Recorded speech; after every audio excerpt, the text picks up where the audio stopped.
I got the broom back. Welcome back. Awesome. So today is more of a qualitative lecture about flow. So I call this, it's a kind of a famous name, right? So we'll talk about life at low Reynolds number. All right? And it's a famous paper, actually, and people refer to this a lot. But right, so it's really just sort of what is it really like then for this idea that like this is going to zero? What are the properties of this? And there are some far-reaching consequences of that, mathematically and physically. So I'll go over just some of the natures of flows that have a low Reynolds number, right? If you make the Reynolds number like really go to zero, then the equations get very simple, and you make very far-reaching predictions that end up being true, at least in the models that we see.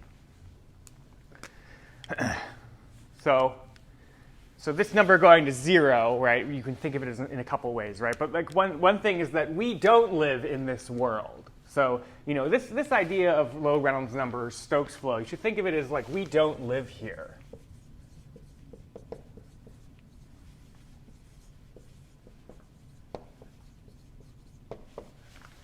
And you can really, it's just simple calculations because you're just really calculating Reynolds numbers, but you can show that, right? Because, if you have,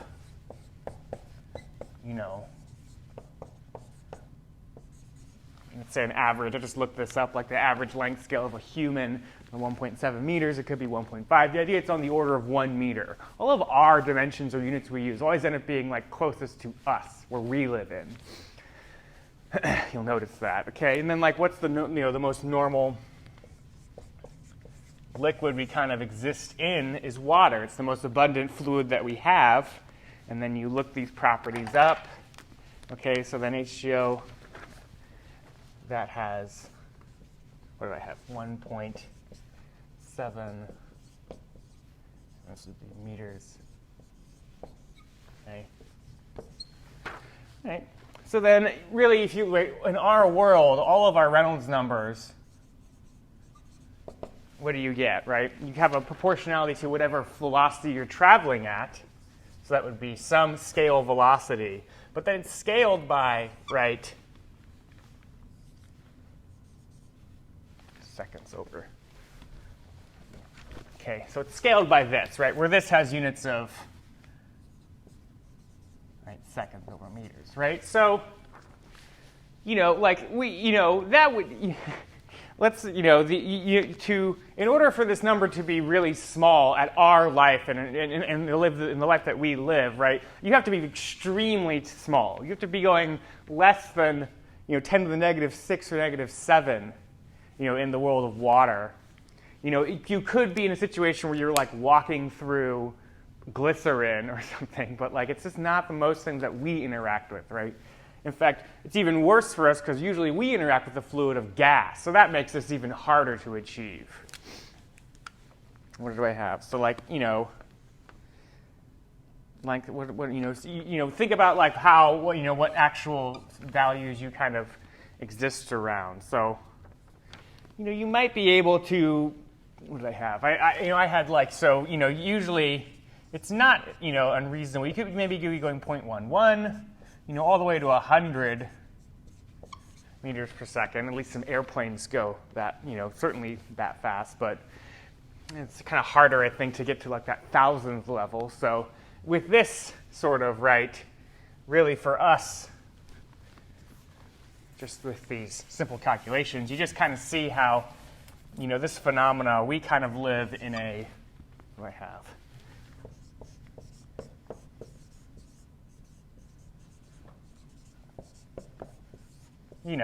That's kind of our life in terms of the liquids that we live and interact with. It's even more than this, like I said, because I use water, but the viscosity for gas is much smaller. But it's not the worst approximation. The most important thing is this certainly is not zero, and it'd be very hard to achieve zero. You would need to go, 10 to the negative 6 or less. You need to go 10 to the negative 7 meters per second. You're essentially just not moving. And then at that point, it's not a problem of fluid dynamics. At that point, it's just diffusion that's occurring. So that rules us out. There are other ways, though, that mean Reynolds numbers can get really low, right? And you saw that with this boundary layer theory. Okay, so you have your governing equations for a low Reynolds number, and there's really sort of two things that can happen. So if you have this, let's make this, everything here you're seeing is non-dimensional. That can be inferred because I'm writing a Reynolds number, so I don't have to put the stars there. Just think of it like that. What do I say? So then, right, so the idea is like, you get this like laminar boundary layer, or this area where viscous forces matter, in sort of this way where it's this term, and then you look at this term, or it could be this term that really is making the equation simpler, okay? So, qualitatively, you can get this effect of low Reynolds flow, which was the boundary layer. And it wasn't that the Reynolds number was going to 0. It was actually a comparison of these two terms that made that the case. So one way you can get the simplification of the equations, right, is you could have the magnitude of the curvature term, right, be just much, much larger than the magnitude of this inertial term, right? And this is exactly what boundary layers talk about. All right, and then the other one, right, you can also have these maybe be comparable. So you could also then have this, which is cases. Certainly you want this more, so let's maybe just make them approximate. Certainly not orders greater, but like, slow enough that this is still true. This is a greater than similar. So think of this as not saying, not much greater, just just not much greater. So this can hold, right? But, so given and, right? And this is really the idea of Stokes flow. Okay, so it's really a two-condition thing for this idea of like Stokes flow or Life at Low Reynolds, right? It's a coupled condition, right? So you have it's these two terms you measure: inertial term, pressure term, and then there's this curvature term. There could be a body force term too, right? So this is just body forces, but you always forget body forces. So keep that in mind too, is there's other ways to satisfy this simplification of the equations we're getting. Okay, so we don't live there. Some people think that bugs live in like a fly lives in low Reynolds. So you can also kind of see that's not quite the case either, right? If I just have like a little bug right here, the average size of your like normal insect, let's say, it's like it's about a millimeter, right? For a fly or some sort of like worm, or even like little frog eggs that maybe live in the bottom of a lake, they're still around a millimeter, right? So when do I have here? So sort of, and then again, you still use H2O, right? Because they certainly are going to live in some sort of watery liquid. So this is a bit of, this is certainly a better approximation using sort of units and things because, these water bugs, they certainly are living in there. So H2O is certainly a good approximation. For the one I did for humans, right, it's actually even a worse one because it's not like we exist in water, right? We exist in gas. So just think about that bound I made for humans. It's even worse than that. Like we really live in high Reynolds numbers when we interact with liquids all the time, right? That's why you get a lot of money for studying turbulence because that's what we live in, right? So screw laminar flow, right? My highest recommendation is like get on a computer and solve turbulence. This stuff is old. But it's good to learn the history, right? So then this Reynolds number for a bug, what do I have? So then I have, again, my scale velocity for my bug. And then that scales by just write that ratio. And I'll get 10 to the 3, right? So, all right, I dropped like 3 orders of magnitude for the bug. But it's still hard, right? It's still hard to make this like really a tiny number, right? So if -6 is way out of the way, this means I have to go at least like -4 to achieve this. Like even to be 0.1. So that would mean, right, so for a bug, it would have to be going, I would need,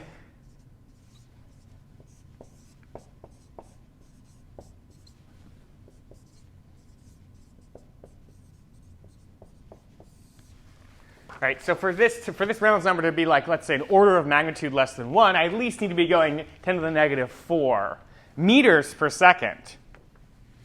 Okay, so then obviously, people like, I'm sure everyone hates feet and things like that, but I imagine I could put this on a test and no one would know how really slow that is. It's hard. I do think it's hard to think about that. So what do? You just do your stoichiometry and you go, well, how fast is that in feet per second? Or, what do you do?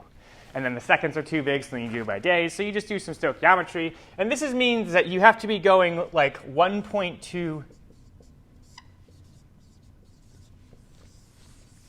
right? That means a bug has to be going like barely a foot a day. Now that's not really a thing that most water bugs or even any sort of insect bug that we think about, they don't actually go that slow, right? They're certainly going a lot faster than that. So again, even your normal bugs, worms, you could do the same approximation, right? You could do the same sort of thing, but you could even maybe use soil. And that would actually maybe get you there. So if you modeled soil as a liquid, that would jam this thing up a lot, right? So that might make it achievable. So worms could maybe be in a low Reynolds flow.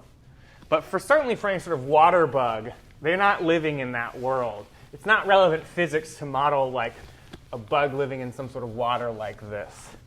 And this is precisely the reason that we observe, right, too slow, right? And this is exactly why it's just you really observe that, right, bugs, and we'll learn this stuff later.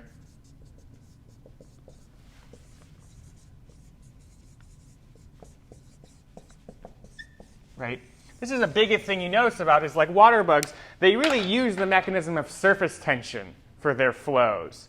Right? They extract energy out of a liquid by using the surface tension. They don't use any of the properties of low Reynolds flow. Okay? But you go smaller, and that's when it will start happening. Right?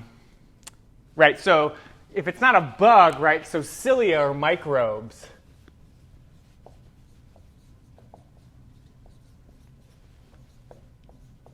they do live in this world. So that's when the power of all the stuff we'll learn, it's really applying for like biological flows or, even like it's like the stuff where you take your pond water and look into a magnifying glass. That's where everything we're talking about is. But it's not the only thing. So like this, you can do this calculation, right? Because now this is like really like, it looks like this. It has a little tail. It has a little tail. We'll actually see up here. We'll see. There's even, there's a reason it has these corkscrew tails, or cilia just have these little spindly things that just like flip and rotate around, which is a fun thing to calculate. So, really so in this sense, now this scale, well, these are really about a micrometer, a microbe, right? And cilia are a micrometer, or certainly even less. Algae are even on that length scale as well. And that's when you will get a reasonable, always kind of satisfying this. Right? And why is that? Well, you do the same thing, and then you look at your Reynolds number for cilia. So the Reynolds number, and I'll call them cilia. But think about a microbe when I'm talking about this. What does that mean? Well, that is then 1. Right? You do the calculations, and you see, aha. And this is an indication, right, of where your world exists. Right? So see, it's just multiplied by 1. So right? So this bug is not, it's hard for these things to actually really go even a meter per second, right? So it's certainly going to be going slower than that. Right? So you can see how that's really the life at low Reynolds, is this biological flows with cilia and algae. But that's not, don't interpret it like that. And I want to get at this, right? I could make the bug live in low Reynolds if I could jam this viscosity up really high. So again, a worm would live in low Reynolds because the viscosity number would be enormous. It's really hard to move through dirt. You can certainly internalize that if you want to model soil like a dirt, right? If you want to model like soil like a fluid, okay, there is certainly a lot of friction going on when moving through soil. Now, viscosity is a measurement of the frictional forces happening in your fluid, so soil would have an enormous viscosity. What else would? Ice. So glacier flows even have this, right? And there is, not like we can travel anymore, but like, you know, I think it, you know, it's, at some level,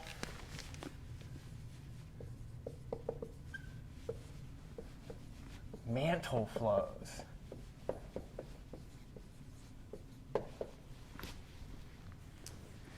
Now this seems unintuitive because the length scale is enormous, is the thing. So you don't usually maybe like neglect these things. Okay? But this is kind of a neat thing, you know, if you want to travel in your career, let's say, you know, you can go to the glaciers in some area, and what you will do, so I'm drawing mountains right now, not might be obvious, but these are like my mountains, and here's like a glacial, here's some sort of glacier going through the mountain pass, right? And what you would do is you would actually set up little flagpoles here, here, here, and you would support funding, so then you would like get funding. This is kind of cool. You get funding, you go out to the Arctic, you travel a bunch every year, which is kind of cool, and then you just kind of track these flags you'll post in the glacier Arctic, or you're looking at the ice flowing over time. But you're doing it on a year basis, right? You kind of make you post your flags in there at year 1. And it's really amazing that if you have enough flags, you'll notice that after like 7 years or something, it looks exactly like Poisson flow. And that stuns me. You know, it's something that you think of, you know, those slot flows that we do all the time, like, this is just for a really tiny thing of fluid, never going to happen in life. It's happening in glacier flows right now. I mean, it's an amazing approximation, right? This is exactly that quadratic velocity profile you have. It's just that it's happening so slow. So glacier and mantle flows do it as well, right? And again, the calculation is like, well, glaciers, at least on the order of a kilometer. And then you have to do this modeling of this, and this ends up being 1.1 meters squared per second. Okay, this is some experimental thing you would do in a lab to maybe like model what ice is if it had an effective viscosity. You know, you can get a PhD in this idea right here.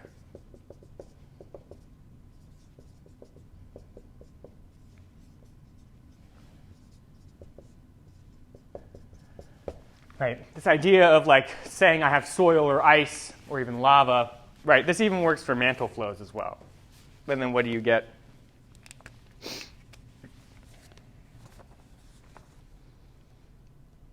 Okay, so then this Reynolds here is, you know, it has a different, right, it has some sort of, right, I mean, this is really just one is the thing, right? So you then have this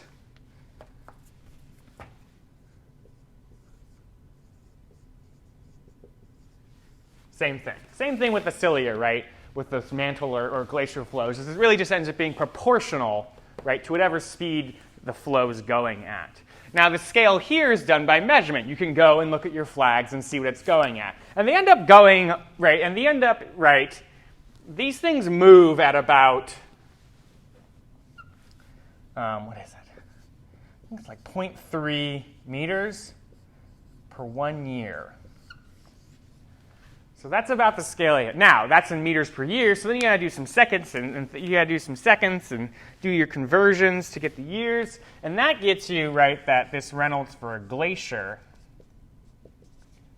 right, it's like 10 to the negative 7. So again, if you have a model for where the viscosity is of the ice and the flow, and that's why you see this, right, that's why you see this just perfect quadratic flow. You know, mostly perfect, right? But this is ice. This is mountains. Okay, and that's not the only, that doesn't stop there, right? Because again, all the stuff we're going to talk about, it's even for like mantle flow, so the Earth core fluxing around. Okay, and that's important, right? So even the Earth's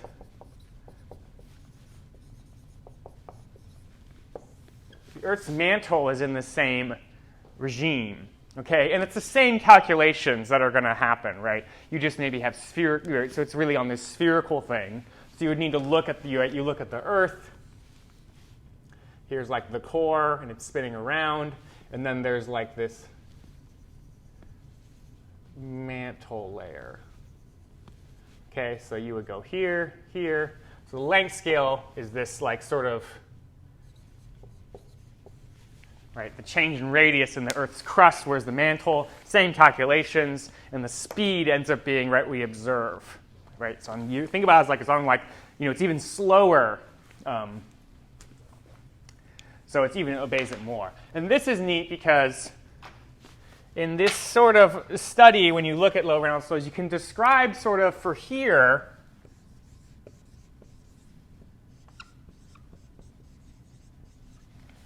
never use the green again.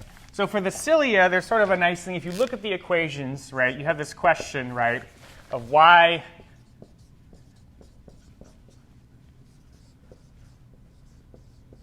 a corkscrew?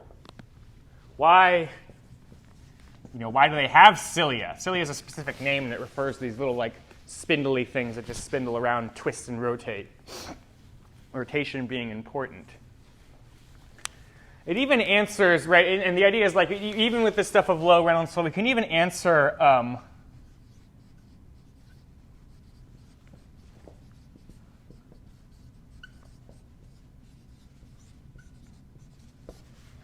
cilia seem to travel in sporadic jumps of around 30 micrometers.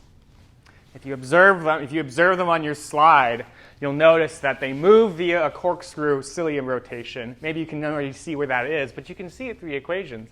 Why do they have cilia, right? And it answers this more difficult question, which is I'll just reference you to a paper called Life at Low Reynolds number. That's a fantastic read, and it actually answers this question of why do they seem to just sort of have this average step jump around your microscope of 30 micrometers. And this one's fantastic, right, the Earth's mantle, and this has to do with Moffat vortices.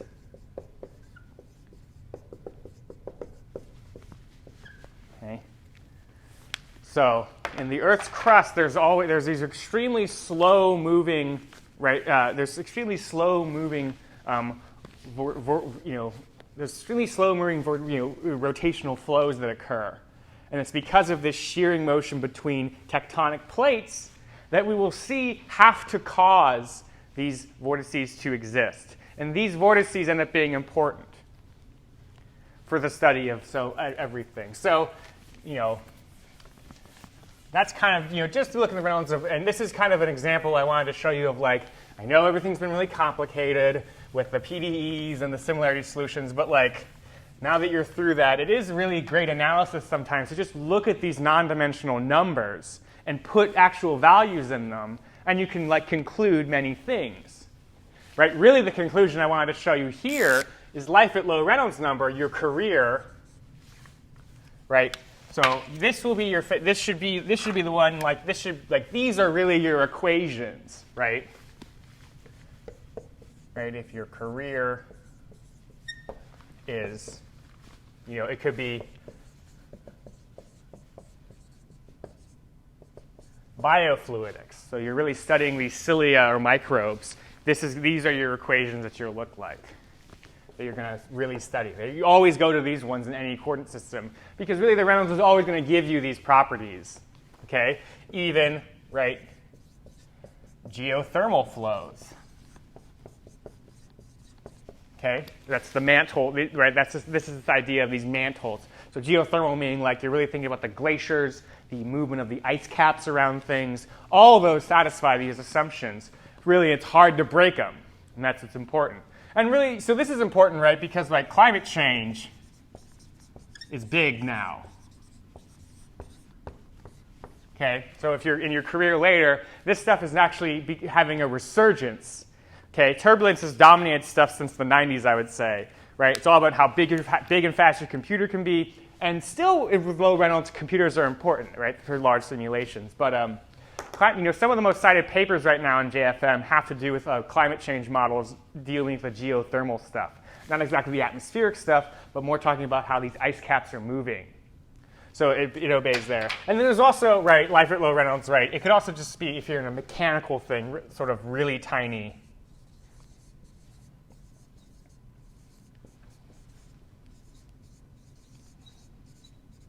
Okay, sort of an overarching thing is just sort of if your length scale is extremely tiny, it would still achieve this. And then, of course, you could just have, if you're studying extremely viscous fluids, which is like more in the lab. I mean, the mantle, right? The fluid of the mantle lava has an extremely high viscosity as well. What else? Also, soil, right? Soil flows. Again, we had that sort of, I didn't show you, right? But the same reason about the ice and the glacier things, you can imagine dirt being a fluid with an extremely large viscosity because there's a ton of friction that's happening when that thing's moving. And then again, you would get this. So there's certainly quite a bit in this Life at Low Reynolds. It's not just a very tiny case of fluid analysis, right? I mean, nothing is, right? You can select tiny little assumptions on these governing Navier-Stokes equations. Again, everything's incompressible for this basically whole class. But even these seemingly like obtuse, academic hoity-toity assumptions, they're not that, crazy. There's a lot to, a lot of a lot of far-reaching careers live at low Reynolds. We just don't really live at low Reynolds. But if you want to figure out by microbes or things like that, they live at low Reynolds. Right? Glaciers and mantles live at low Reynolds. And then mechanically, if your length scale is really small, that would be at low Reynolds. So it's not, it's sort of like, while we don't live at low Reynolds, a lot of things that we interact with do. And if you want to understand them, this is the theory that you have to use. Okay, so what does that mean for these equations? Okay, so this idea that it's sometimes called creeping flows, too, for a velocity being really small. Okay, but for the biofluidic things, it's sort of both things are almost on the same order. It's just the fact that the length scale and the velocity are kind of the same order, but that length scale is really small. So there's a couple, there's a lot of assumptions. But this is really, again, I hope I appreciate that. I know the Reynolds number you see a lot, but just really calculating things and putting numbers into that give you a sense of how the equations truly, and you can kind of see what phenomena work. Okay, so then really this idea is what happens. Okay, so when this Reynolds number is really small, the equations that we have just turn into these.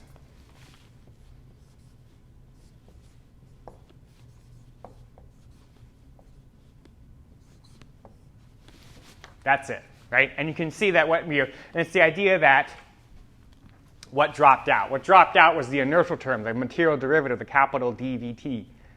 And then the pressure sticks around because why?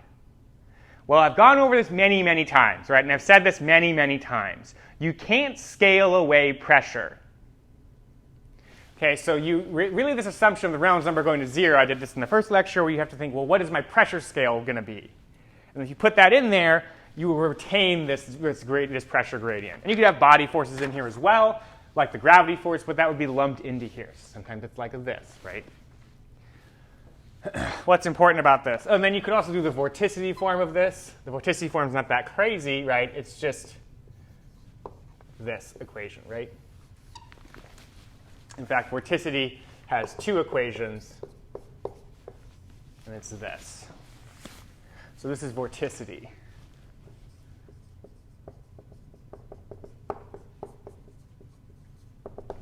Okay, I don't really focus on vorticity that much, but some people do, especially if you're in 2 dimensions, because the 2 dimensions things are simpler. Okay, do I want to talk about the scaling of pressures? Yeah, so I don't want to. So this idea of why does the pressure stick around? You have the capital dVt. So keeping everything where it is.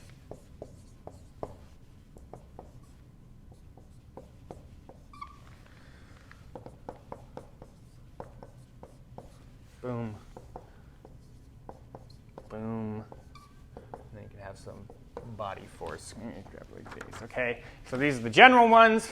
What do? I have this thing, so then I have a vector field here. This is the initial condition. And then you have boundary conditions. What are the boundary conditions? Well, right, sort of fundamentally, they are this. And this is for all points on the boundary. Okay, so this is really the most general. Right? These are the incompressible Navier-Stokes equations. I've written them all out. Here are all the terms divided by density right here. And that's things right there. So you can actually put this. Actually, let's do it that way. Boom, so boom, boom. That sticks around, and then I have the density multiplying this inertial term. Okay, inertial always means like a mass times acceleration term, right? Inertia. It's a resistance, right? It's the idea of a motion to keep on, right? To keep on keeping on. That's this term right here. So pressure, viscosity, and then these body forces. And these are the initial conditions. Initial conditions at time equals 0, at time equals at 1 point. I prescribe a vector field, right? I prescribe a vector field of how the fluid is initially oriented, right? It could be a simple vector field. It could be really anything. But the idea is like initially you prescribe some vector field. Okay, completing the problem. To make this well posed, and then I have to assign stuff on the boundary. You can even leave it as a function of time. It just has to be all at one time. Okay, so maybe you haven't seen this, but this is the idea that the vector field, right, the V I'm trying to solve for, where all points x are evaluated on the boundary, can be equal to some, right, some vector field f, but where everything varies at the same time, right? So the boundaries all varying at the same time scale. And this is the thing of this idea of impulse plates. The entire boundary is moving at the same t, because it's a solid boundary, so it involves solid mechanics. All points on the boundary are moving at the same time.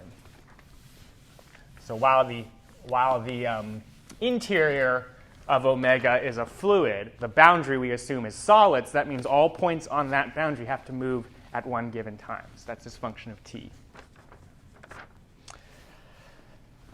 So then I think, so when you have this pressure, right, why,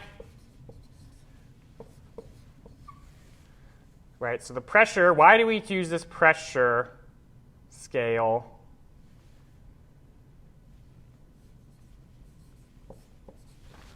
Why do we use this and not what we always are maybe used to?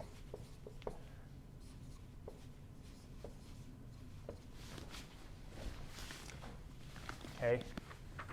And that's really because if I have some fluid motion occurring, and this is like my box or region, okay, so this is my element box, and this is the volume of fluid where dynamics are happening, and then here's some boundary of it. It's a cube now, but it could be any arbitrary just set of points. That's the capital omega we define where motion's occurring. Right? So if initially I have just slow velocities, right? So just imagine these are extremely tiny, barely moving.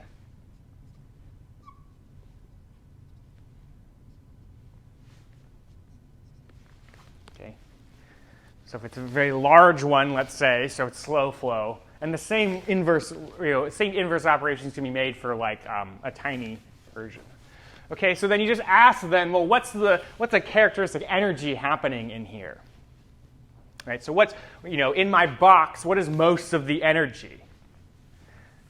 Okay, so that's how you get a pressure scale, right? You consider how the motion's happening, and this is a small Reynolds number flow, but I've started very arbitrary right now. And I'm just saying that this is a very tiny number. So that's really the assumption I have for the slow Reynolds flow. If it's a glacier, it's going at no meters per second. It's like it went like barely a meter in a year. So that certainly would obey this relationship here. You can do the same thing if I shrink this down to a very, very tiny thing. All right? So then what is just the energy happening in my volume of liquid, right? So you could have kinetic energy per unit volume, and you could have work done by friction per unit volume. Okay? And that's important. Remember that work is a unit of energy. And that's where these are coming from. All right? Okay, with really this creeping assumption. Okay, where this initial condition, I know it's a vector field. So let's say I just integrate over the whole thing to get x out of there to make one scalar value, some average over the whole vector field. So a characteristic of this vector field, I'm just saying, is extremely tiny. It's a small number. It could even, it's really even less than 1 would do it. And you'll see why. Less than 1 will do it. Okay, so then if I consider kinetic energy, And then I consider work done by friction.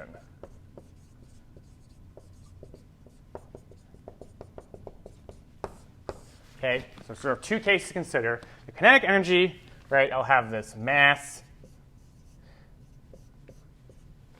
Okay, this is much, much less than by the work done by friction, right?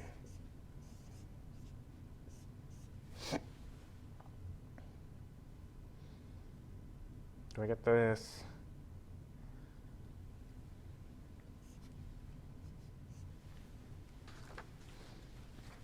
Yes, squared. Okay, right, so then this is not per unit volume because I have mass right here. So then dividing by a per unit volume on this makes this a density. So that means I divide by an L cubed, length scale cubed. Length scale cubed, okay? So I divide all these by length scale cubed. And the same reasonings will happen, right? Sort of this is what you do for fast flows because most of the energy then is going to look like this kinetic energy per unit volume. But if it's extremely slow motion moving liquids, then most of the energy in your box looks like this. Okay, so that's where this scale comes from. And the same thing can happen for a surface tension flow. The exact same reasonings will happen. You have a division by L. So the same thing would work and the same conclusion would hold if I just did the same argument. I have my tiny and I have my volume of liquid where flow is happening. I go like, what's most of the energy look like in this volume omega of flow? What's it mostly doing? You imagine, do some energy calculation. Notice how if L is very tiny, I get the same result, right? Because there's no L here, right? But then this one, I have a per L that pops up. And this is really sort of this density, right? So there is a division by L cubed right here, but then it has this property that's just the density. That's a thermodynamic quantity, and it's a steady state property. So while there is a division by an L cubed on this side, which it could be like, well, if L is a really tiny number, this number is blowing up, it's absorbed into the density variable, or the inertial term of it. Okay, so that's a thermodynamic property. You can look it up. It's not going to change. And what's important then is whether this is squared or not, if this is an extremely tiny number, I get the same result. So for very thin flows, or flows where there's a very tiny length scale, most of the energy in that box of liquid is the work done by friction, friction being viscosity. So then you get your scales, and maybe you have a way to always get there yourself. So it's not totally this too, right? There can be a time variable. So I should have said this, right? So this is for steady state.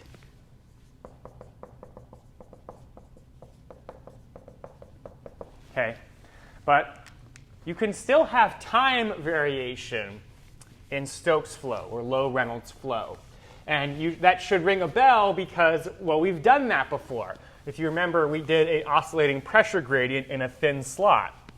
Okay, well, there was time involved in that. So where did the time come from then? Okay, I had this rho kill the inertial term, which had the partial t part in there. So where does it come from? Well, there is a boundary velocity.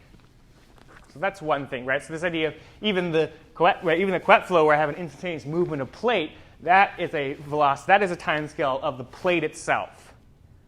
Okay, so there's a time scale, right? So here, what is the time of inertia? A time scale of inertia. Okay, we already said that's like the length scale of the flow over L, right? But again, remember, here's your boundary condition, right, always. And let's say the boundary moves at some velocity, and then it has like some scalar. Okay, so understand this is just like, right, this is just like a plate moving really quickly where it has some velocity and then some function that scales that up based on like a frequency, right, or a time scale of that. So this could be a cosine if it's oscillating, right?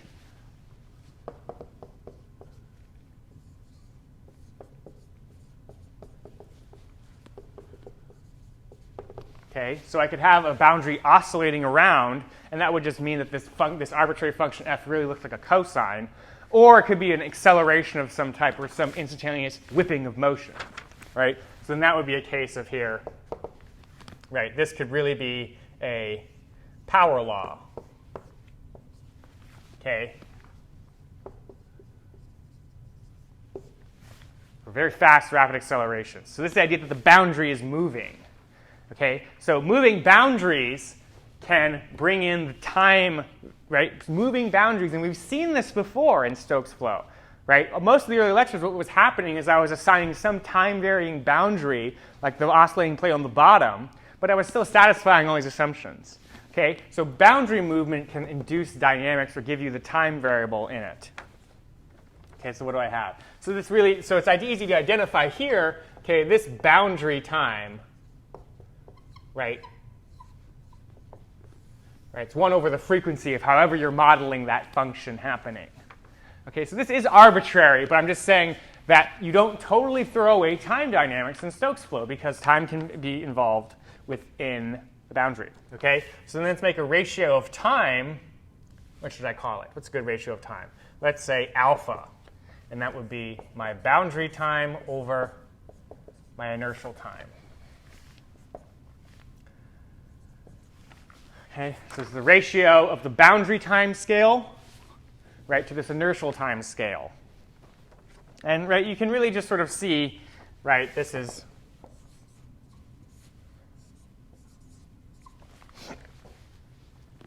okay. So I have the scale velocity of the flow on top, and then I have this length scale and then frequency here. So maybe I can draw something for this. Right. The idea of this scale you're happening is you need to have a moving boundary to understand what this ratio is. Okay? So here's some sort of box right here. Okay? And where does this come from? I will test you on this. Right? These U naught is coming from what? It's coming from your initial condition. Okay? U naught is best achieved by coming from the initial condition. Right? So that's initially I have like not a lot of flow. You even have 0 flow. But let's not do that. Here's a bunch of very tiny vectors because I'm saying flow is extremely tiny. Well, I like to think of the velocity. But all the arguments I'm giving, you can do the exact same thing with a length scale, right? So we'll just go along here, right? Okay, so it's really tiny. And then let's say, right, there's some vibration on the boundary. Maybe not vibration, but there's just some actual, movement of the boundary of the flow. So inside of here is my omega. So here's the volume of fluid. Right? And then here is my boundary. So, right, this boundary condition is talking about, well, I have stuff going on the inside of my domain, and that's characterized by here, the U naught, it's small. And then I have this movement of the boundary that I'm just assigning to it. And that's where the frequency is coming in. Okay? So then how about this is a sort of a length scale right here. Your just average size, right, of your domain that you have. And then really all the quantities in this ratio are given. You can now interpret them, right? So this time scale, right, is then, all right, so I have a velocity. So you have this velocity of the frequency, right? The frequency of the boundary multiplied by this is the velocity, right? So however quick, right? How fast does this thing affect the entire domain? Right? So that's really what this thing is. Is it quick enough? Is this velocity quick enough to permeate the entire domain of fluid? And that's what you get, right? Because you can have cases for alpha. So much, much greater than 1, about 1. Okay, so here we have slow.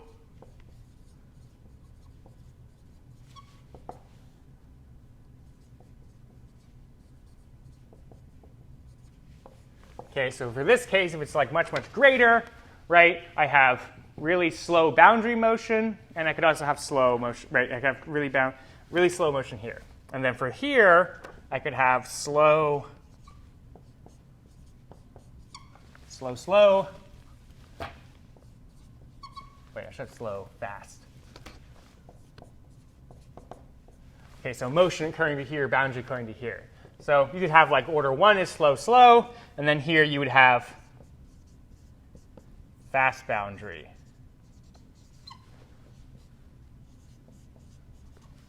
Slow motion. Okay, here are all the cases for your alpha then. And then importantly, you recognize, well, this one I throw it out, right? You can't really consider this one because you have this fast inertial motion. So that means if I considered this, or had really fast u naught, what went wrong? What went wrong was the scaling, right? So this being very large or being very fast means I inherently scaled the problem wrong. Because I started off thinking about what's my box of fluid, how's it flowing? And most of the energy in there is not the work done by friction. It ends up being this. This is sort of an intermediate regime, right? Intermediate's always really, really, really hard. So this is either when it's both really slow or both really fast. But equivalently, the ratio is about the same. Okay? So this is when the boundary velocity and the internal velocity scale about the same way. So, it's not out of the picture, but for this type of analysis, you maybe could say, well, it looks like this.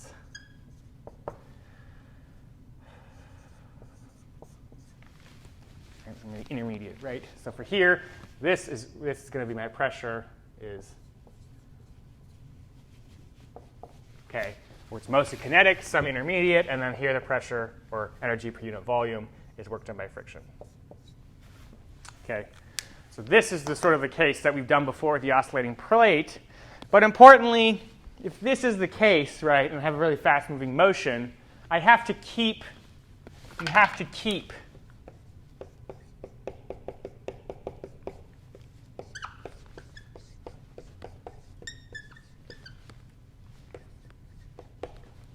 not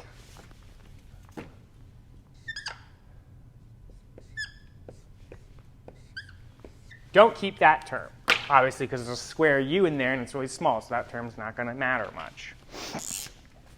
Okay, so then in general, then it's consistent to say that for all Stokes flows, right, steady or not steady, it's reasonable that really the governing equations are this.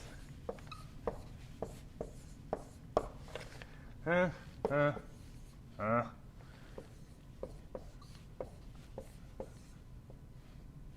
me do this.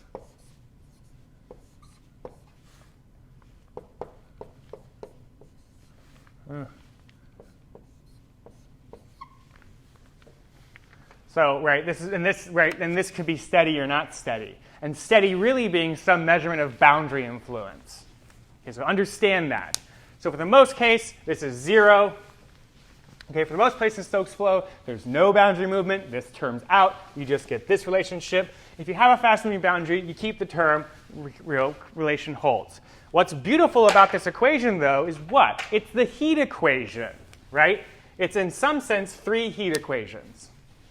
And in some sense, it is, right? So let me put the heat equation up, right? This,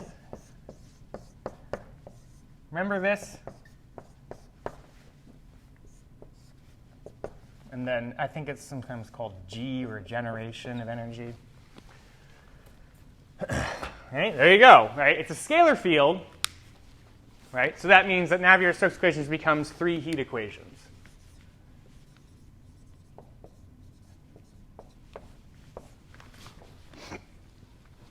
Right?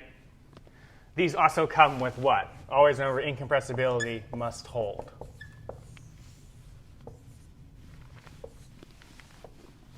Okay, so this is the heat equation. Notice it has the same form.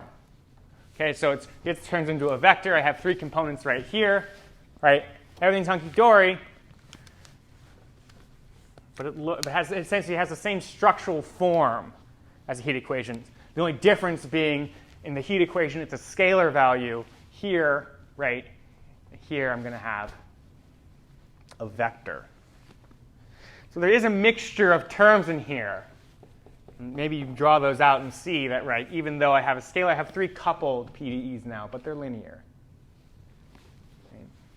And there's instabilities that will arise because of that coupling, right? have 3. So what am I trying to get across? Right? So I'm trying to get across that this is the heat equation.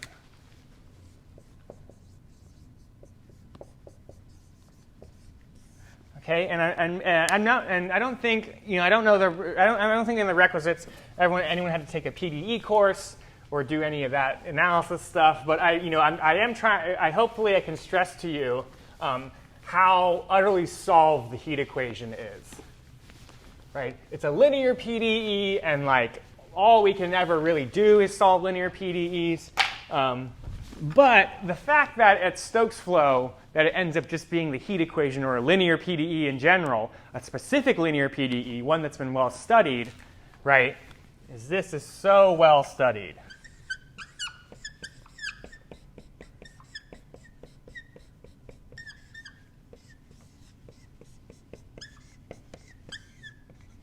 Okay, it's beaten to death, this equation. So much is known about it, so you can import all of those results of analysis. Okay, even though this is a PDE and it's 3-dimensional, right? I mean, I just can't express how much this one equation governs so much physics and stuff that we know today, right? I mean, this is really the Schrodinger equation, so all quantum mechanics is in here. It has some I's in there, so you have or has some I's in there, etc. But right, all quantum mechanics is the heat equation as well. I mean, all of heat transfer, obviously, right?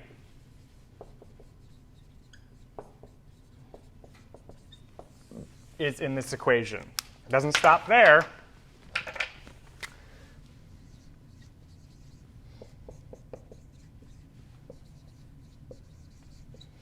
Really, I'd say all of econ, right? A lot of stock modeling is still the heat equation. It's a stochastic version of it, so that means that it has this, but the forcing term is some statistical distribution. That's called a stochastic differential equation. It doesn't really matter. The fact is, they still use this equation to model things, and they use it because you can solve it, right? So solved. So, maybe some of the things I'll say later, coming up right here, maybe you can take it for granted. But if you're interested, right, I just recommend, taking an analytical PDE course. Take a partial differential equation math course, or if you're into math, then you can really maybe really see and show that all the things they'll say are really true. But it also helps to the other thing about this equation that it looks like this is even numerically, right? So even with the most ridiculous geometries, this is still a much easier problem to solve. There's no nonlinearity here, so everything can turn into a matrix, and it's just about the size of my matrices that matters. And there are fantastical computation algorithms that can make this a much, much, much faster computation than other types. How much time I have? Oh, I think I'm trying to get through. Okay, so then let's look at the right. So then let's sort of the nature of the flow. Okay, so here are just some wonderful things about this flow then, right? So first, remember that here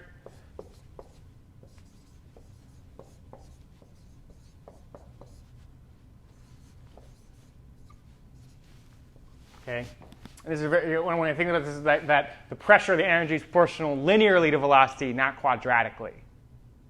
Not the, if you think about Taylor expanding energies, whatever. Okay, there's there's a symmetry to it, which is also important.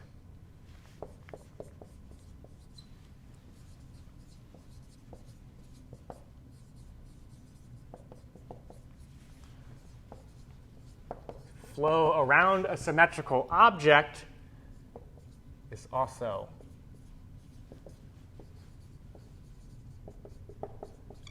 symmetrical.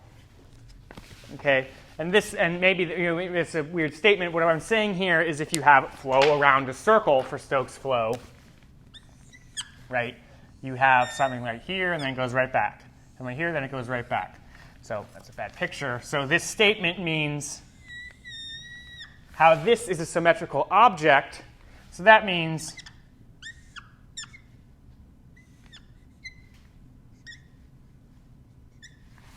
right, if I take my radius, I go from here to here, right? These are the same.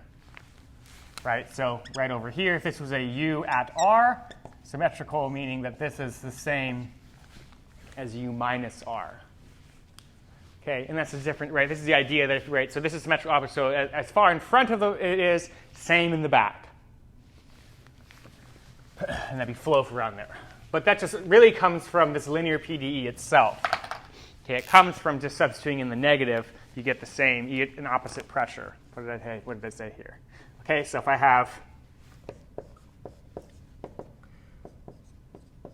okay, so if that's what I have right there, so if V solves this equation, then so does negative V. It just swaps the sign of the pressure. So you get a totally symmetrical solution. Okay? Right? So if there's if there's a solution to V, I can take the negative of it and I'll get the negative pressure, giving you this completely symmetrical situation. Okay? Then V solves.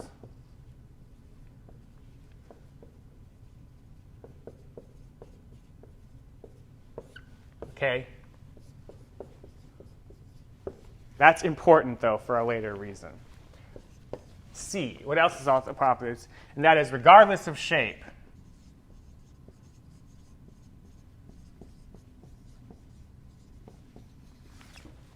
And I have. This is sort of a right. This is sort of associated to this, right? Regardless of the shape. Regardless of shape, what do I have?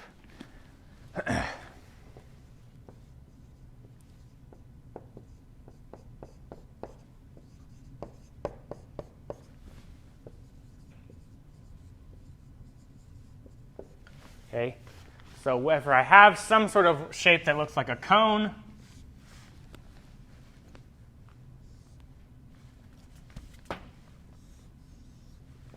okay, so these are the same shape. I have this thing, if I'm going velocity, if this velocity in this direction, there will be a drag force here, like that. And then sort of the same thing, if I go in this direction, this would be a negative V. Right? It's the same but opposite relationships. You understand that, right? So the important thing about these Stokes flows is the idea that regardless of the shape, I drew a cone, it could be anything, but if you're going in one direction, you experience a drag force. If you go the reverse direction, you experience the equal and opposite drag force.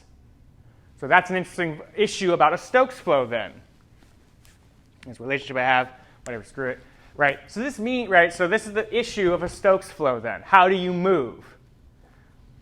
So any move, right, so if I go, right, if I angle my body sort of, if I do some sort of trying motion, I could get forward some velocity, but then if I did the reverse motion, right, then I would have the exact same. So I would just stay in the same place in Stokes flow. So how do you move in Stokes flow in a very viscous liquid? Well, the answer is you use a corkscrew, or you use rotation. Right?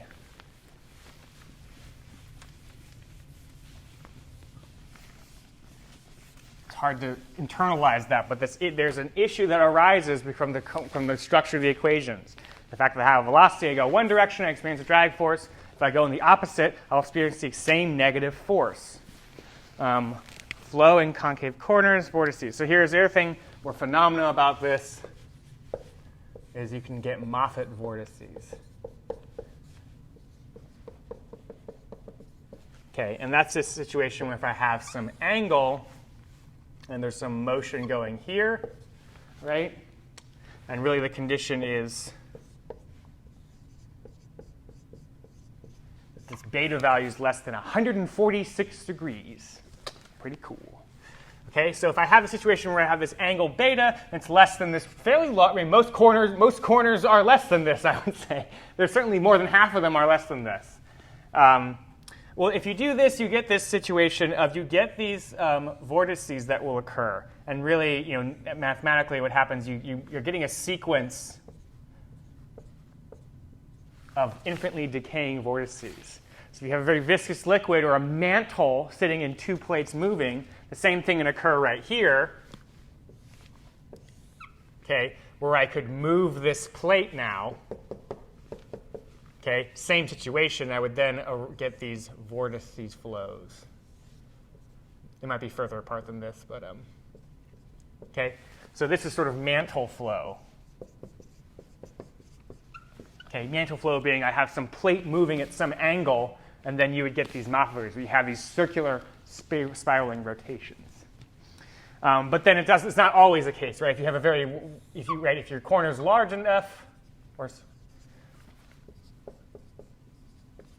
okay, if it's wide enough, you will just get these sort of streamlines that aren't trapped, or right, the viscous forces aren't big enough to have to curl up on itself to conserve energy. Okay, and even in fact, you could have this sort of slot flow like here, and you could move this plate again, and then you would have like that. So these vortices occurring. And then another property, I'm going to erase these pictures and just draw them down. And then another important property of Stokes flow is to have, so, how do I say this? Displacements felt or particles. Particle interaction.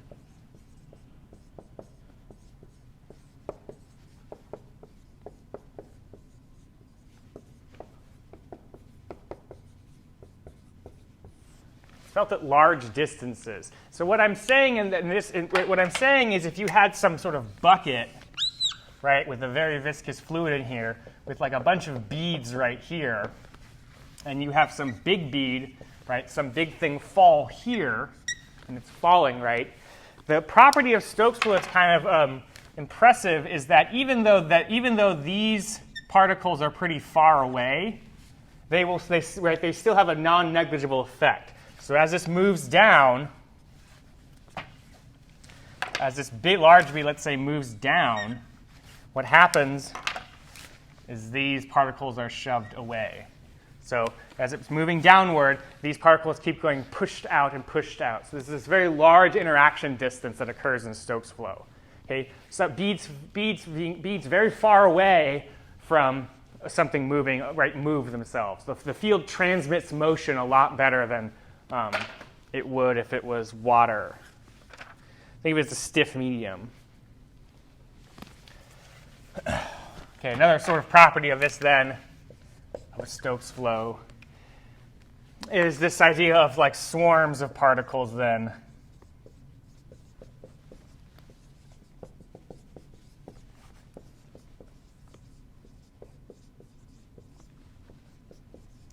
Then isolated.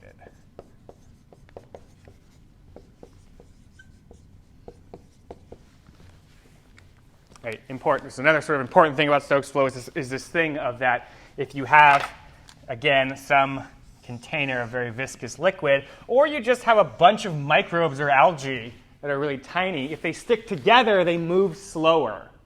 Right? So if I have just a bunch of particles, right, that move down,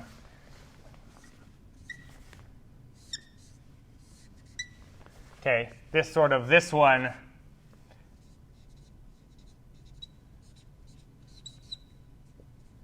right, the rate at which that the swarm of particles move down is much, much less than the rate at which that these isolated beads fall down together. Okay, and another way of thinking about this, a property of a Stokes flow, is that something falling close to a boundary will fall much slower than something far away from a boundary. Okay, so again, sort of nature of flow then, sort of, you can take the same thing if I have something of liquid and I have something falling close to a boundary, whereas this one sort of far away. Okay, this is also observed. And it's observed for sort of, it's all observed from just scaling the fundamental equation too. Okay? So if something's falling close to the boundary, it ends up moving much slower as opposed to this one very far away from the boundary. Okay, you can show that from just how these equations scale as well if it's steady state. How did I do that? So you can do that either the swarm or something like here. right, it's just going to be, right, so I have delta P, okay, squared. You just sort of do the same thing, right? I have pressure scaling as mu u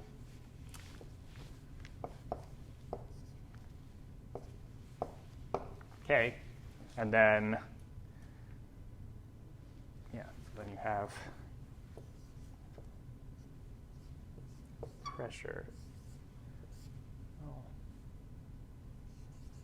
Okay.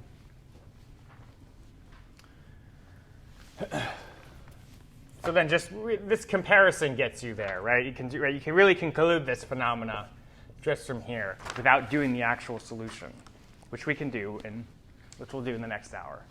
Okay. So then if it's really, really small,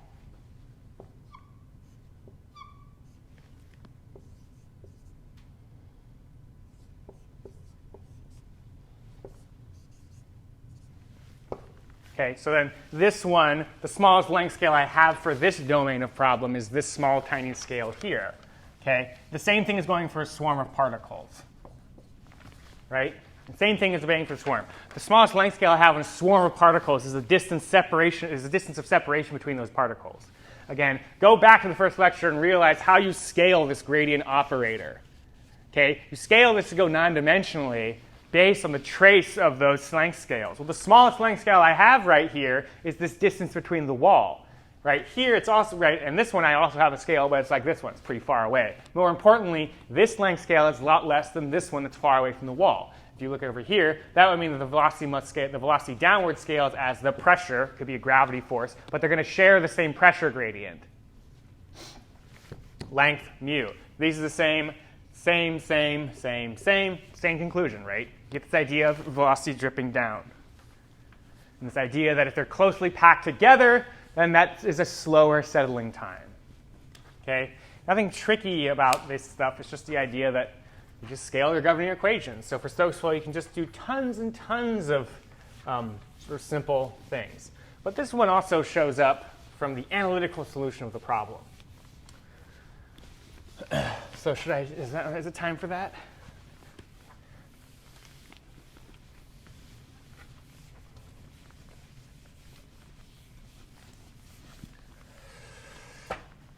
Okay. Time for that? Slover sphere, Cilia move. Okay, so then before we do any other big things, let's do that how do Cilia move. Okay, there was that issue if I move forward then move backward, I would just experience the exact same force, right? So it's very hard if you just had your arms and you were just going back and forth and back and forth. Positive velocity, a force, right, a drag force experienced.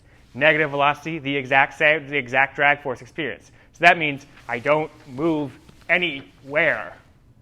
So how do you move? Well, you move just like a corkscrew does, right? You use the friction to move. But there's a kind of a neat, right, there's a classic experiment. If you have a very viscous liquid and you have some pin or a cylinder, okay,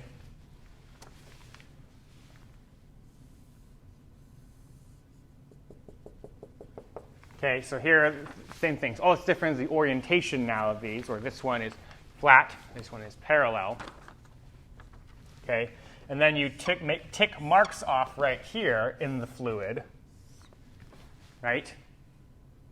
What happens is this one is ends up covering 2 units of distance faster than this one. So this velocity is twice the distance of this, or it's twice the velocity.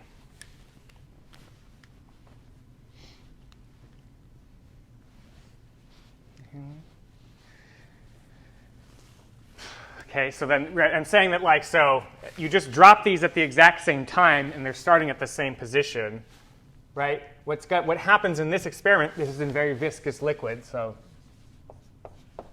okay, so this whole whiteboard's very viscous liquid. I drop these, and what's going to happen is this one's going to cover twice as many units of distance as this one. So then that means if it's vertical, so the velocity in the vertical direction, right, it's going to be twice that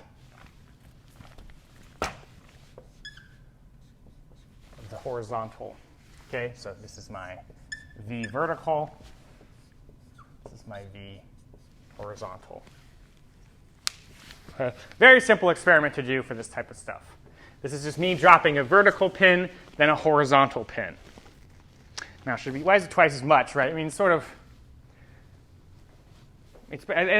nicer at this stage just to sort of think of it that way. You do this experiment, and you go like, OK, so if I'm parallel to this vertical velocity as opposed to perpendicular, I have a 1/2 relationship when it comes to velocity. So then what happens then if you drop a oblique pin in the liquid is there is a drift. So both of these, right, if it's really slow, they fall completely in the y direction. So here's my, or do I have y or I have x? So there's x positive, here's a coordinate system, and this is the y. Okay? So both of these just fall, and they just are in the x direction of motion. If I have an oblique pin and it drops, you can imagine what's happening, and there's a slight drift. It falls down, but it also slowly is drifting to one of the sides. And that can be seen just because there is now some component of force now, right? So this experiences some sort of drag force, right? And that drag force can be broken up into then components.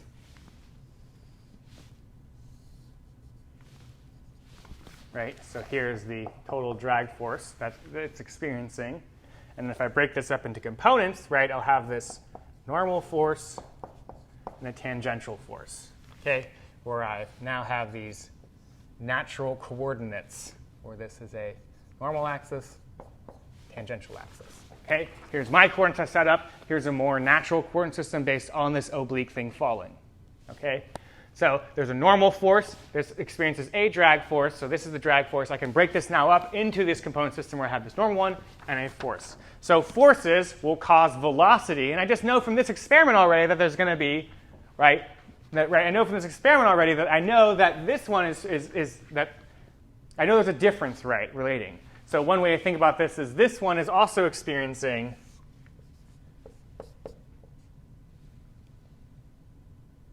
this is the tangential drag force, let's say. And this is the normal drag force. Okay, equal opposite reactions. So this has reactionary velocities associated to it. So there's this drag force, and what happens then is I have a tangential drag force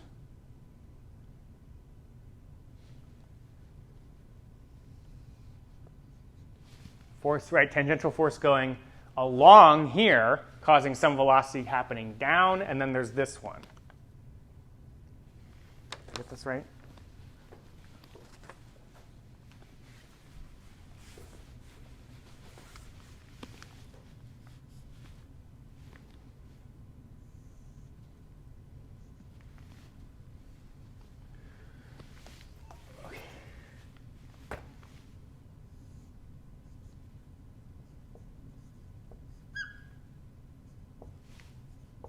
Okay, so the normal one has a response or velocity, horizontal velocity, and ends up being half as much by experiment.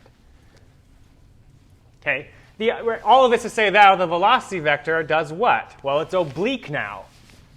And it's oblique because you have this tangential velocity going along the plate, but then you have this normal velocity that can't exactly balance it out. Because it's not equal and opposite. Right? So here's velocity vector. What happens is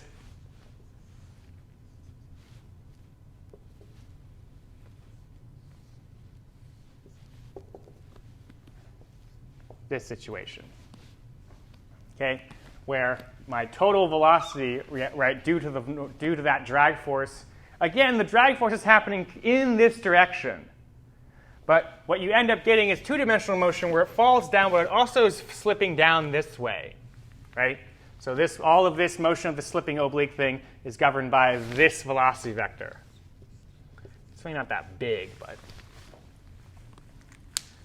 So that's kind of a nice little thing, that the idea of if you just drop an oblique pin, you get this slipping motion, right? Right? Slipping motion, and the slipping motion being the result of the friction of the fluid. So just from that simple experiment, you can already sort of rationalize why a corkscrew works so well. Okay? So on the back of your little cilias that you have, they have these little sort of spiral things, and they rotate them. Okay, so here is some axis here, and what they do is they apply some torque. This is not time, that's a torque. And then there's a velocity this way. And that velocity is coming from the fact that this is really just a bunch of oblique pins, right? So I could have like one there, one there, one there, one there, one there, one there. Right? So just imagine you're just kind of breaking this up into, imagine just a bunch of segments of oblique pins that are experiencing some sort of drag force. Right? And there's the torque. And what you end up getting is essentially a bunch of little velocities, right? Very minor.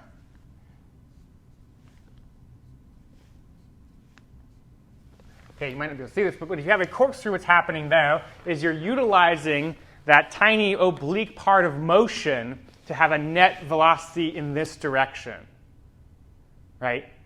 So as opposed to going back and forth where you're always experiencing the same drag force to make you go backward and forward, what this is doing is you're having, right, what this is doing is by spiraling, you're utilizing all of those forces to go forward by adding up all these.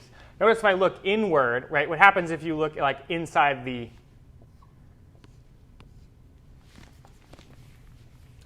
if you were to look down here, what happens on the cilia or the corkscrew situation is you have a bunch of flat bars, right? And all of these just cancel out.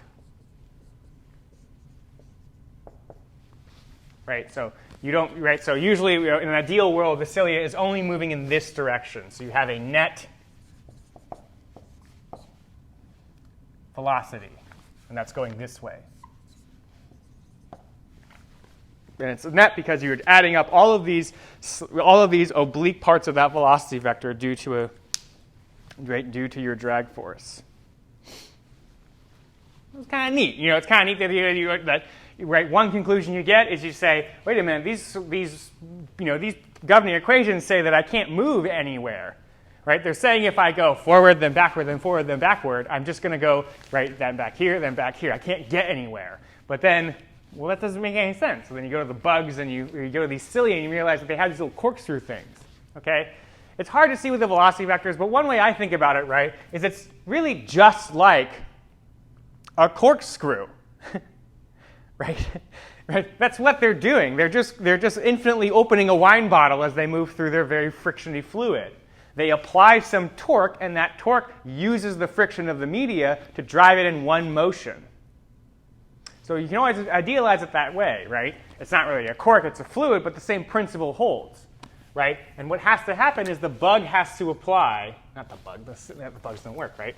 And that means that the microbe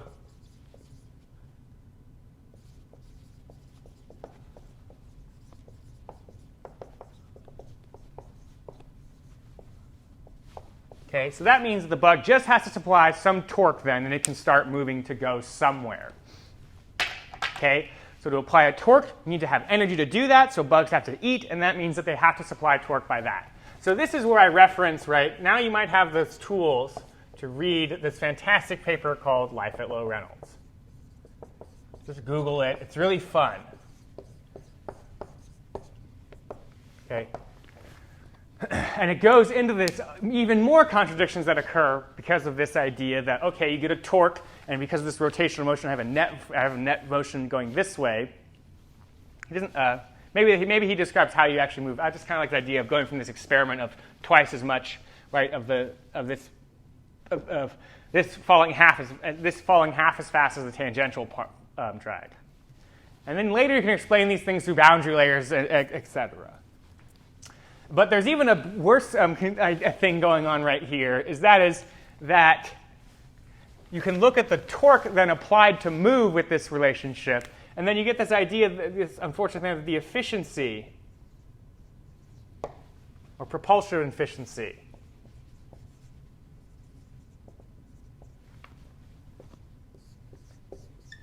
is like 1%. Right? So you're not getting a lot.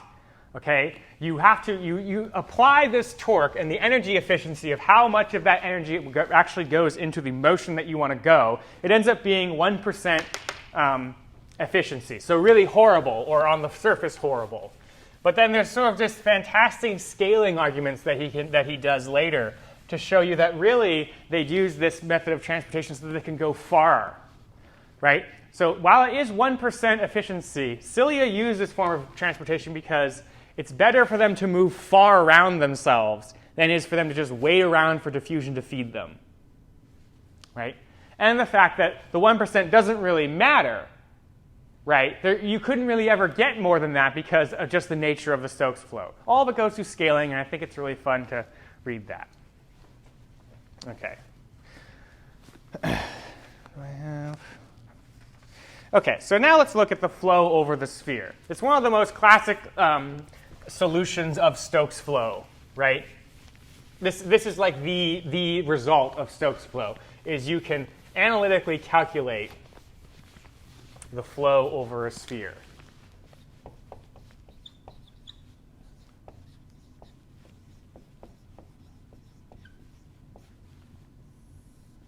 Okay, it's a very fantastic, I better be recording, very fantastic result. Famous, and it was done, it's a pretty ancient, it's a pretty old solution. But I think what's important is the structure of the equations themselves again show you that this is a very important solution, right? This is a very important solution, and always look at it.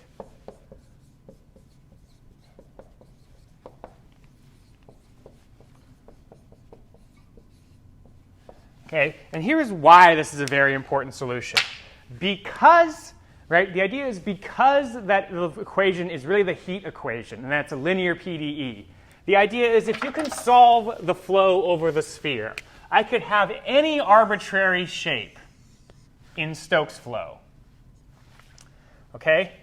Any arbitrary shape. And I can have an inscribed sphere, and I can have an outer scribed sphere.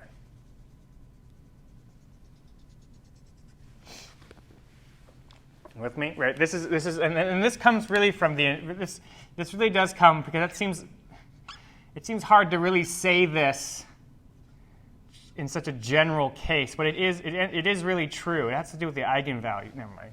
Okay, so any arbitrary shape, well, you end up showing, or you can prove, because of the governing equations have this form. What do they have?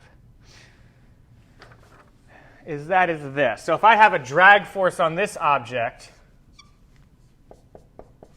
that's going here, let's say it's moving in this direction.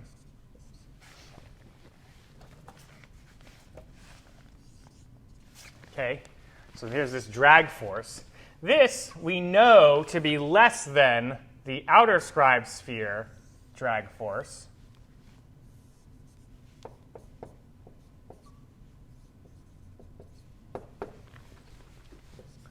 And greater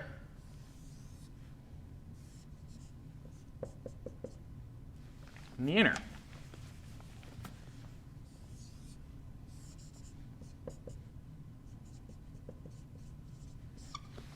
You follow me on that? Right? This idea of any arbitrary volume, three-dimensional too, right?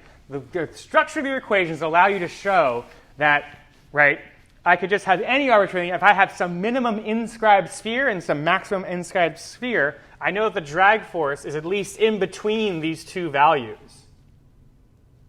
Now think of the power of that, right? How often are you going to have some body, right, where the variation of the tiniest length scale and the largest is like an order of magnitude? No. The only time you won't have that is like, for something like an airplane, but they don't go at Stokes flow, so you're good. But this is very powerful. So I'm just saying it right. If we do the work to get this flow over the sphere, we have the velocity field occurring over a sphere. If I have the velocity field, I can figure out the pressure field. If I have the pressure field, I can figure out the drag force occurring on that sphere. If I have the drag force occurring on that sphere, I can calculate stuff. So just the fact that I just want to impose on you, again, this is my sphere with a radius capital R. It's this one right here, and then this one has little r. Okay, very, very cool. Okay, and these are all going at the same velocity. Okay, so you can truly compare them. Okay, they all are just moving at some velocity forward, and they experience some drag force because of that. Okay, for three-dimensional objects, it's an inscribed relationship, largest relationship. So what would that force be? Okay, before we do this solution, let's do it, right? So before we do the solution, how about we do this? Here's the pressure gradient. I don't know why I have my notes. I do this stuff all the time. And there's velocity right there. All right, so then, right, in a spherical case, what do? So here's a pressure gradient, so a P naught. A radius will scale then. I don't know why. I just have to look at them. I don't know why. I'm just that stupid. Okay. So then scaling this, I have some radius. That's some radius that I have right here. And I'm just doing a scale relationship to see what would the drag force be. Okay. So then I get a cancellation here. Pressure. We already saw this relationship. Notice, duh. Right? Notice I'm already, right, and this is showing that I scaled the pressure correctly. Okay, so again, you shouldn't be surprised that the pressure scales like this because it's right, it's the mu, the rho, it's the work done by the frictional forces. So you could have started here as well, but I guess you could have started there, actually. But it's nice to go through from scaling the governing equation of motion to go to a pressure, and then pressure is force times of area. And what do you get? Well, not bad, right?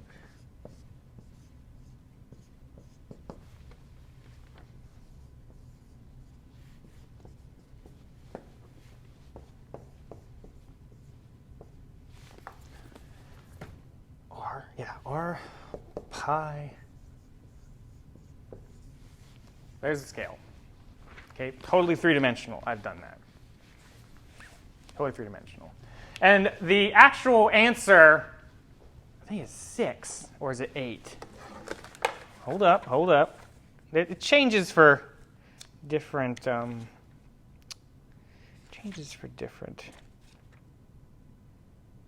Sphere. Cylinder. 6. Yeah. So the actual answer, not scale. That's wrong in the notes. I did 8. Why did I do 8? It's 6. This is called Stokes' law. Stokes' law. So before we go on to this, just maybe appreciate that.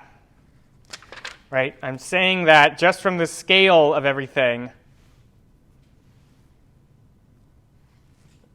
you get a correct. You get really close to here. You're only like off by. You're missing 30% off.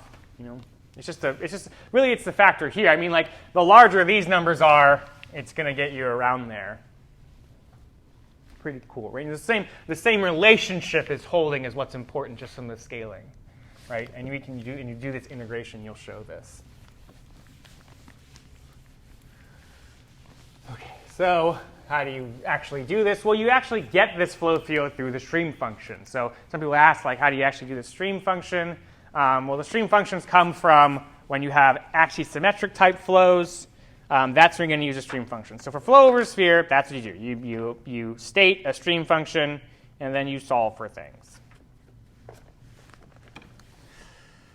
Okay, I haven't done this. Did I have that right?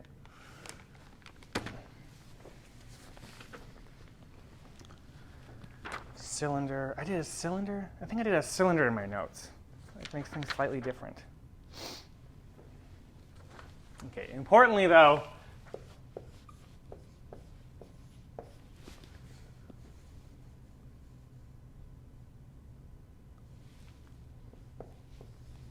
boom.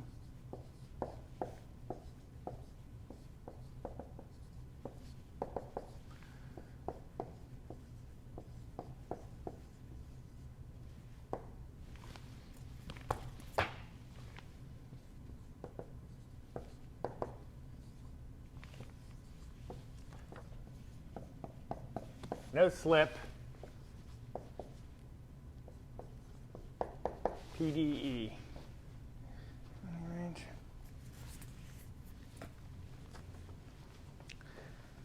I think I did the thing. Okay, so there's the PDE.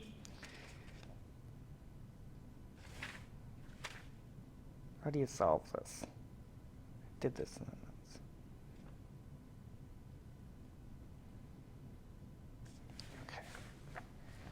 And then you get 3, 2, that's not the same, is it?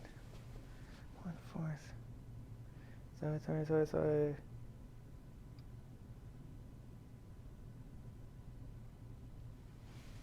Okay, I'll just keep to it. I think I did a cylinder. Ugh, embarrassing. See? It's hard to do this math on the fly. Okay, I'm not a genius.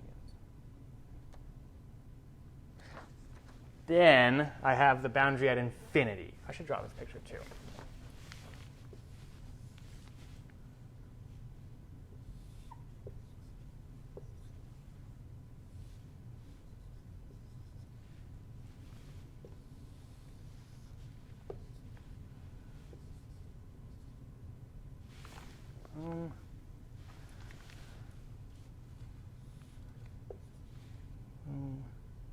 Okay. So there's the stream function, and then these are the boundary equations. These are the equations for when r is equal to a. So this is a right there. And then I also need one at infinity. So the other boundary is an infinite domain. So then equations at infinity say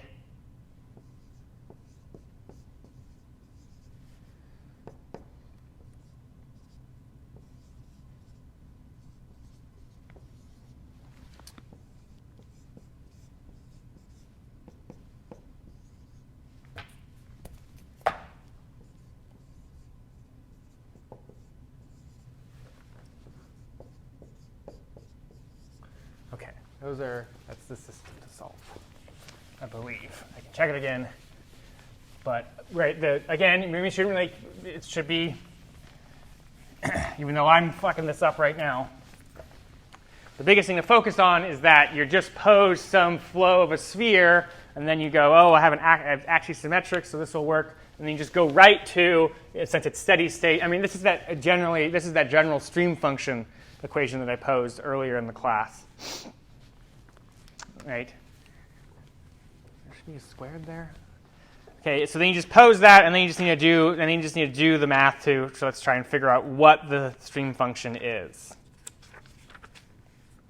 Do I have this right? There is a squared on there. My golly. My golly.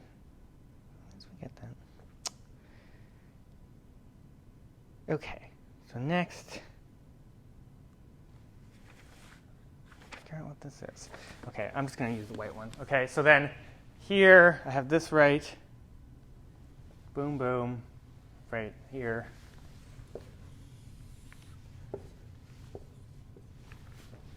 Just holding a book. So the way you solve this, though, is you have to go. And then this would be a sine squared. Okay, did I get that right?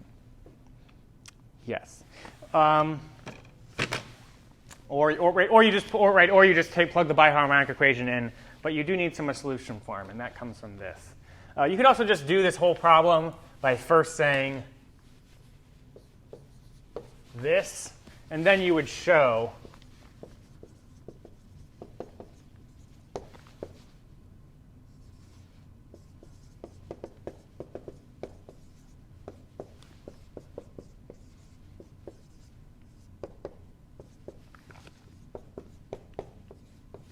That's the methodology that people did right here. Again, the beauty of, or the idea of linear PDEs is that you can always, this will always work. It's just a matter of the governing ODEs, do they have analytical solutions, or can you make them work? Okay? So, and that's what you just do here. You just sub this into the biharmonic equation. You have to transform this into radial coordinates.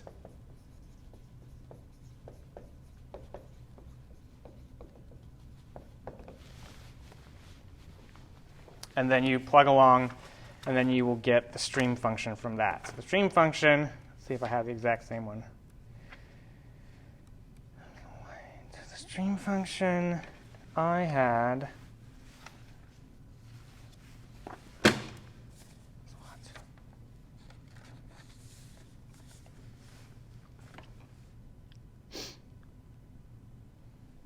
sorry, I gotta check this.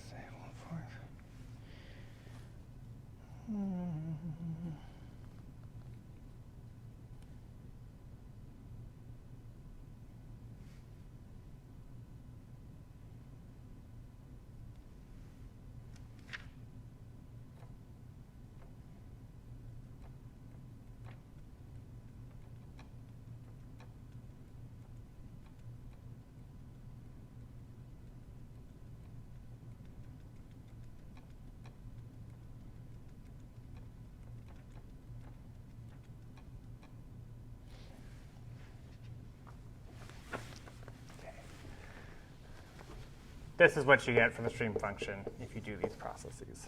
Or you just plug it into Mathematica.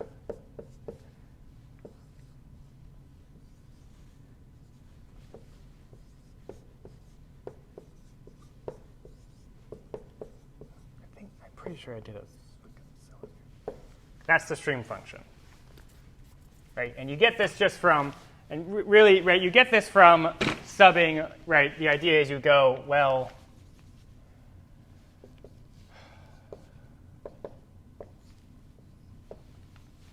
right, is some function of r to the alpha. And then you get a bunch of boundary conditions you solve for. Okay, and it is this stream function that you then get velocities from, and then from velocities you get shear stresses from. And that gets you these relationships that we have. Okay, so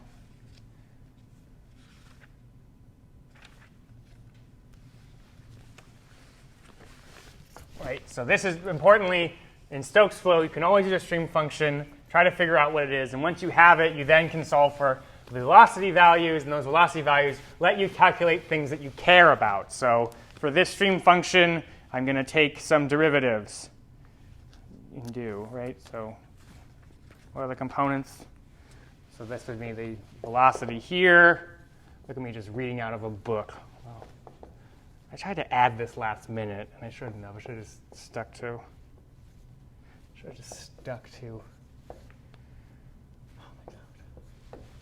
I've done this lecture twice, but I wanted to add this, and I shouldn't have added it. I should have just done conceptual stuff, but it's kind of neat to see how this stuff comes around. I mean, this is just taking derivatives, okay? So more importantly, you set up this stream function, and then when you have the stream function, you solve it with separation of variables. And if you do that by solving for what boundary conditions are, you'll get all this stuff. That's the important thing. So then the shear stress, or then the pressure, right? So you calculate pressure.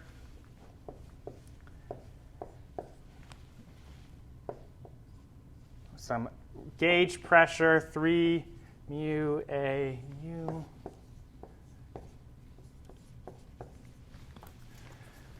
I know it sounds like this. I'm just trying to get to the pressure so you can calculate the pressure. What's pressure? Pressure is everything normal to here. So I have a pressure field that's telling me all the, right, at any r or theta, I can calculate what this pressure is acting normal to it, and then you can also calculate shear stresses.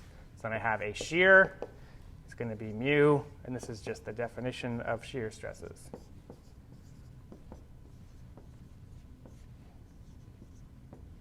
Right? It's just, again, it's just this two-dimensional, right, shear part. So then that's what you do. Yes. Okay, so then the integration you do to figure out what the drag force is what? Is you do shear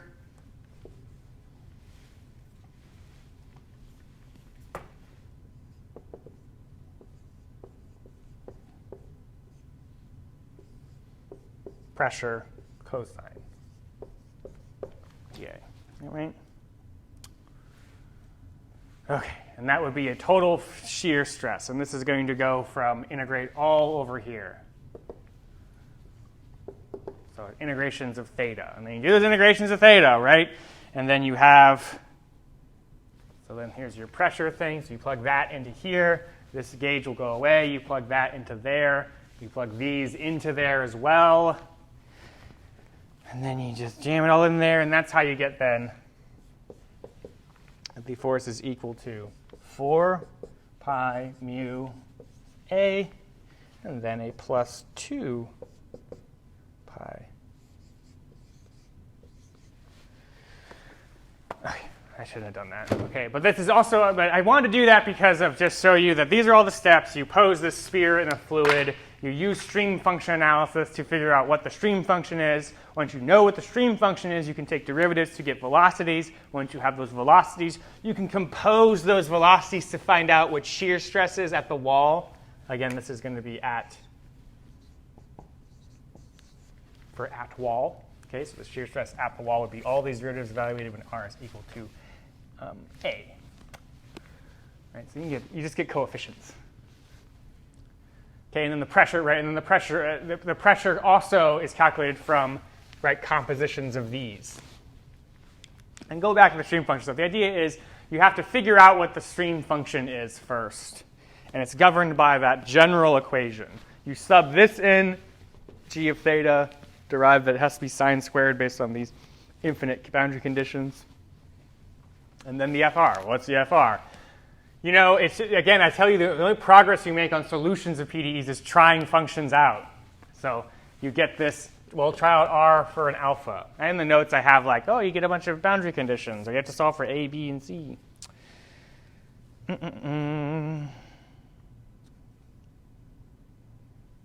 else?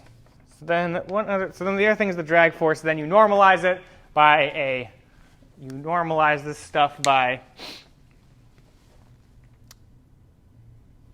pressure. Normalize it by, yes, I want to do that. No. So this all, but okay, so the idea is like what happened? Scaling only gave us this part. Okay? So the scale gave us this shearing.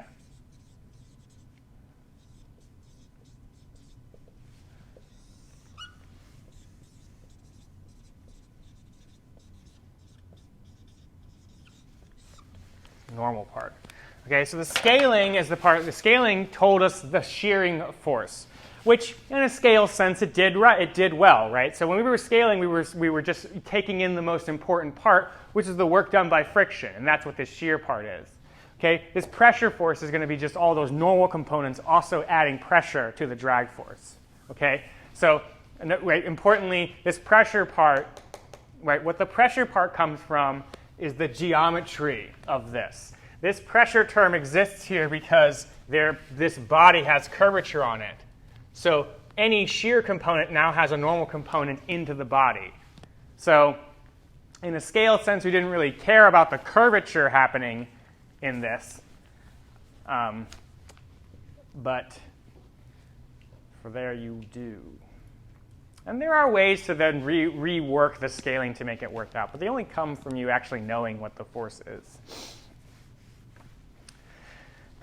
So there it is. There's your Stokes law of the 6 pi. And it comes from integration.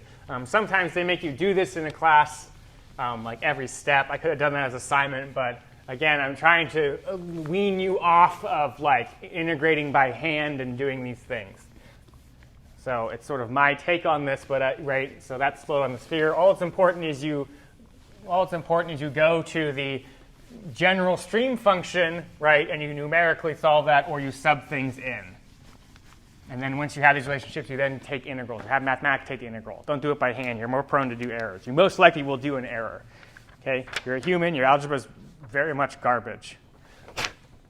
not just mine. I mean, I see, it's just terrible. Okay, so this is the governing then thing for a steady state Stokes flow problem that has axisymmetric, has a symmetry in it. And it's for two-dimensional. Most things can be two-dimensional, it's axisymmetric. Okay, so this is the beauty of this is if it's two-dimensional, right, if it's just in the Cartesian plane or a planar one, right, this has properties that this solution, we kind of already know so much about it. That is, this looks like the negative of a real part of a complex thing. Remember this stuff? So just like in ideal flows, yes. So just like in ideal flows, there is that trick of saying, oh, I can just pose any sort of potential flow. This has the similar relationship too, right? And this is a very important property of this, and that is the idea that you can pose any g's, any complex functions g's, and you will get the stream function of some object. So very powerful as well for Stokes flow, just like I'd had with potential flows. And what's better is these will obey no slip as well if you'd have to solve for what the f's are. Sort of in the same setting. So there's an example here. An example, right? So there's one way you can do this actually is you can figure out flow through a slot like this. So you're looking for these sort of flow lines that go like here and then here and then here. Okay, where this is going to be h, and this is going to be a negative h. There's some orifice slot gate, and you're looking for what this flow field is with this obstruction in there. And then by using these methods, you can just write out this flow field, and it's f of z, a negative 2I pi, boom.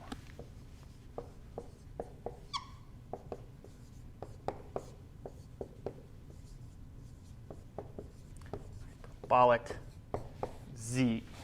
Okay, this is just going to happen from really substitution of this in there with boundary conditions. So it's really quick, but the idea of Stokes flow has a similar type of methodology to it, to that plane flow. It's just different, right, where you now have this. You just know what the solution looks like already, and it's always going to look like this in the x and y stream function. So here's the complex conjugate, if you don't remember that is. So z is some complex number, x plus I, y. The conjugate is going to be x minus I, y. Okay, so sort of, if you have a complex plane, here's I, and then here's real. Here is z. Conjugate is reflecting around it. Okay, so here's the I-axis. Conjugates just reflect downwards. So you can always remember what the conjugate is by going, just reflect around the real axis.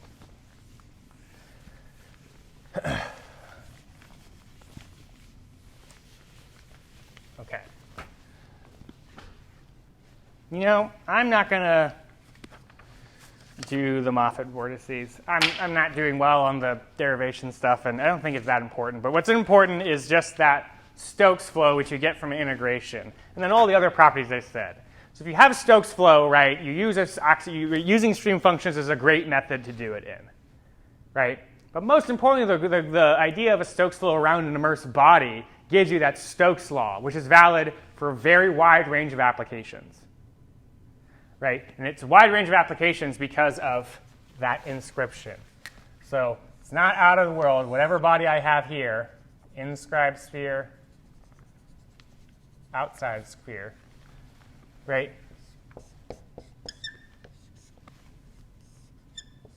This is kind of what I would like to give you, right?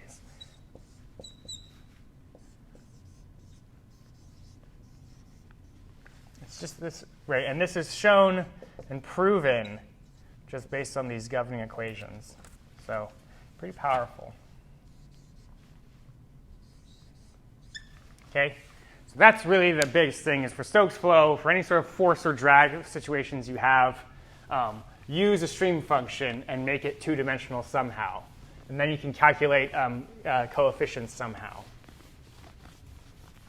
Right? And the drag force is important because it's always going to be bounded between these two things, essentially on some sort of length scale. And it's really hard to have some three-dimensional object where the ratio could be that wrong. You know, these numbers are fairly close. It's not like the smallest radius is going to be 10 orders of magnitude, like an order of magnitude less than the largest one. You know, most objects don't have that relationship if they're just something you can see with your eyes, or certainly ones in Stokes flow. What would you like? Let's say like a log flowing honey. When's that going to happen? So it's very useful, right? Don't neglect this Stokes law of 6 pi r theta. The 6 is analytical too. You could just always scale it and get a sense as well.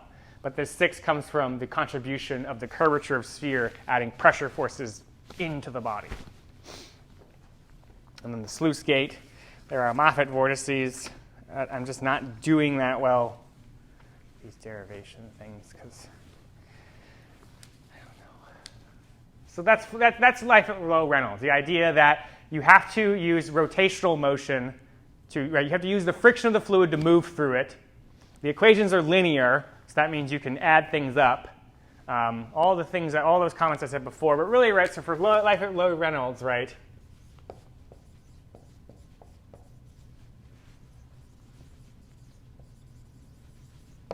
Right. The idea is that for Life at Low Reynolds, that this works really well. Right? Life at Low Reynolds, obviously, we already said this. It's the work done by friction.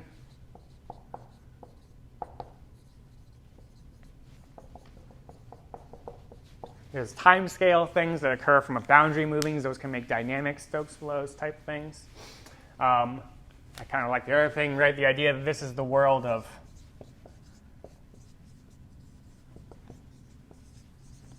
microbes and glaciers. So it's almost like on the very largest scales and very tiniest scales is where low Reynolds number flows happen.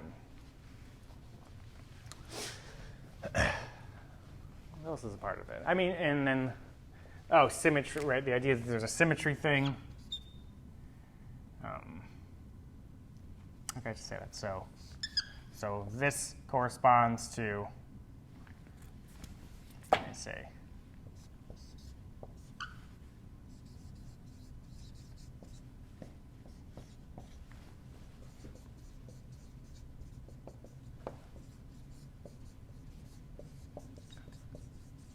okay, so if you reverse direction, you get the exact reverse pressure direction, right, which means that you can't go anywhere if you just go back and forth. Okay, so Cilia have a corkscrew because what they're doing is they're rotating and they're using that oblique axis where there's a small amount of resistance to motion on the shear stress to make it move. Okay, essentially what they're doing is they're using an opposite and equal reaction to friction. Equal and opposite reaction to friction. Right, so everything, so the idea is that there's equal and opposite reactions on all these sides. So using a corkscrew, what you're using is you're utilizing that equal and opposite reactionary force to the frictional force of the liquid. And that's how you're moving. You're just dragging yourself through liquid. What's amazing, though, is since there's no inertia in the flow, because that term's dropped out, even some of these cilia can move sometimes like 30 of their body length a second. Once they stop moving, they stop. Or that time scale, right, is similar things, but it's enormously small. Imagine that. Imagine you're driving. Imagine you're like running like 100 of your body lengths a second, and as soon as you stop outputting energy, you just immediately stop. So that's another amazing thing about these flows as well. Is since there's no inertia, some weird things happen like that. Look in the notes for the Moffat vortices. It's more math, but I'm sort of done with math right now. Okay, up next, let's look at the high Reynolds flow. Up next will be high Reynolds, life at high Reynolds, okay? And that's where we live. And then I'll kind of I'll talk about how turbulence is just going to be, it's just part of our lives, okay? Right, really, everyone should just be studying turbulence for what we experience.